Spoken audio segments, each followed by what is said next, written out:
कि 60 सेकंड का ही मिनट क्यों माना जाता है। ये 60 सेकंड का मिनट हो और 60 मिनट का ही 1 घंटा क्यों माना जाता है, 70 मिनट का या मित्रों, स्वागत है आपका हमारे चैनल राधे राधे में।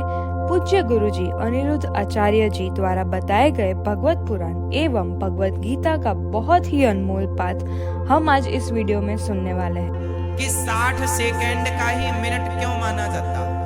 ये 60 सेकंड का मिनट हो और 60 मिनट का ही 1 घंटा क्यों माना जाता है, 70 मिनट का या 50 मिनट का घंटा क्यों नहीं है। ये घंटे का जो टाइमिंग फिक्स की है उस किसने की है।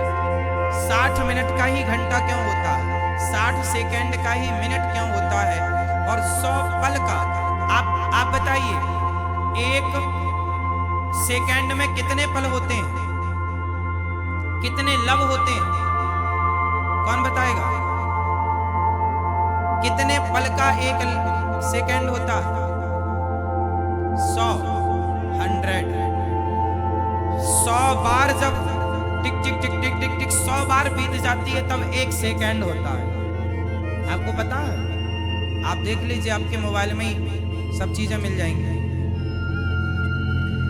ये जो टाइमिंग, परफेक्ट टाइमिंग है ना, ये किसने तैयार की है। जब ब्रह्मा जी सृष्टि उत्पन्न कर रहे थे तो ब्रह्मा जी ने सब कुछ बनाया, समय बनाया, टाइमिंग बनाई, कितने लब का कितना घटी होगी, कितने घटी का कितना पल होगा, कितने पल का कितना प्रहर होगा।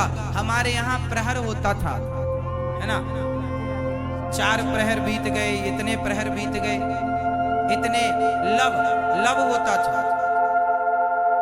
जैसे घड़ी होती, घड़ी क्या बोलते, 24 मिनट की 1 घड़ी होती है। 24 मिनट हमारे यहाँ पहले क्या होता था, 1 घड़ी में काम हो जाएगा, 2 घड़ी में काम हो जाएगा। जैसे पहले की ना पैमाने अलग होते थे। जैसे आज हम लोग कहते हैं 1 किलो, पहले बोला जाता था 1 सेर। पहले क्या बोला जाता था, 1 सेर, आधा सेर मतलब आधा किलो। 1 किलो नहीं बोला जाता था आज के 40-50 साल पहले। सामान्य गांव में हम लोगों ने भी देखा है, पहले गांव में 1 सेर बोला। कितने सेर आपको शक्कर चाहिए, 1 सेर, 2 सेर, 3 सेर, 5 सेर, आया ना। तो पहले की गणित अलग हुआ करती थी, अलग तरीके हुआ करते थे। जमाना बदला तो भाषा बदल गई।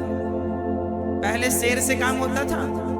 इस दौर को कितने लोगों ने देखा है, 1 सेर, 2 सेर, आप कितने लोग जानते हैं, जानते हैं 1 सेर। अब तो किलो में सब चीजें चलने लग गई, किलोग्राम में। उसी तरह पहले जब हमारे यहाँ घंटा, मिनट, जब घड़ी नहीं होती थी ना, तब क्या चलता था, 24।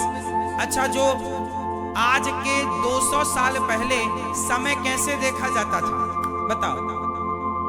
आज के 200 साल पहले या 100 साल पहले मेरे सामने, मेरे गांव में पहली घड़ी आई थी। पहले हमारे गांव में घड़ी नहीं थी किसी के यहाँ, एक दीवार घड़ी आई थी। एक गांव के मालगुजार थे, तो फिर हम सभी लोग घड़ी देखने जाया करते थे। अरे घड़ी कैसी होती है, घड़ी देखने जाया करते थे, दीवार घड़ी। फिर माँ पूछा करती थी कितने बज गए, तो हम लोग जाके ये बताया करते थे कि छोटा कांटा 3 में है और बड़ा कांटा 12 में है। बस इतना पता होता था, कितने बज गए ये नहीं पता होता था। ये दौर हम लोगों ने खूब देखा। गांव की बात है, हमारे गांव में एक टीवी आई थी, तो हम बच्चे पूरी रात पूरा दिन टीवी के सामने बैठे। जिसके घर में टीवी आई ना, वो सर पकड़ के बैठा रहा करता था, यहीं बैठे रहते हो, कभी जाया भी करो नहीं, उसी के घर बस खाने पीने जाए और तुरंत भाग के आ जाए। उन लोगों का कोई टाइम टेबल नहीं, रात के 12 बजे भी दरवाजा खटकाटा, खोलो टीवी देखना है। कुछ भी नहीं आ रहा तो ऐड ही देख रहे हैं, चूना चूना चूना चूना, यही देख रहे हैं। पहले एक ही चैनल चलता था, DD1, उसी में अब जितने ऐड आए, जो आए सब उसी को देखना है। सब देखते थे, रात के 2-2 बजे देखते देखते वहीं सो जा, सवेरे उठ के जाते थे नहाने के लिए। ऐसे टीवी देखने वाले। तो घड़ी, जब घड़ी नहीं हुआ करती थी किसी के पास, तब लोग टाइम कैसे देखते थे, तब कैसे पता लगता था कि बहू के बेटा कितने बज के कितने मिनट पर पैदा हुआ? फिर उसी आधार पर कुंडलियां होती थी। बताओ, जब घड़ी नहीं थी तो टाइम कैसे देखा जाता था? बताओ। सूर्य भगवान के प्रकाश से देखा जाता था।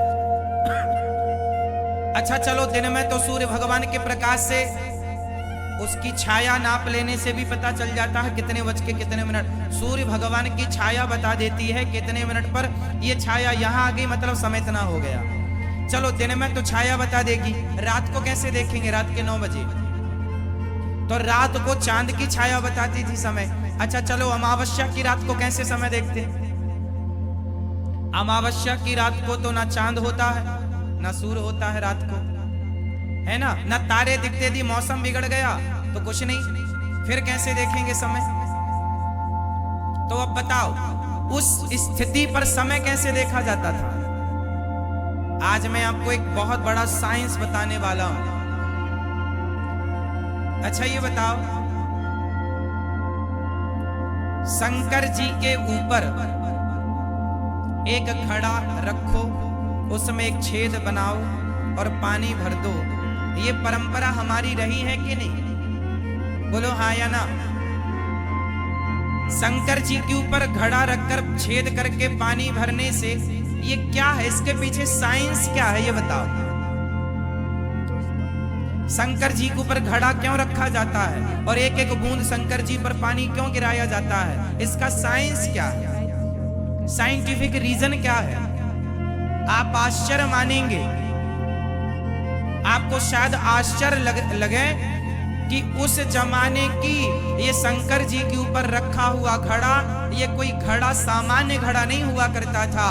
उस जमाने की घड़ी हुआ करती थी कि इतना पानी यदि इस पर है, इतनी तेजी से पानी गिरने के बाद तो इतनी देर में इतना पानी गिर गया, मतलब इतना समय चला गया।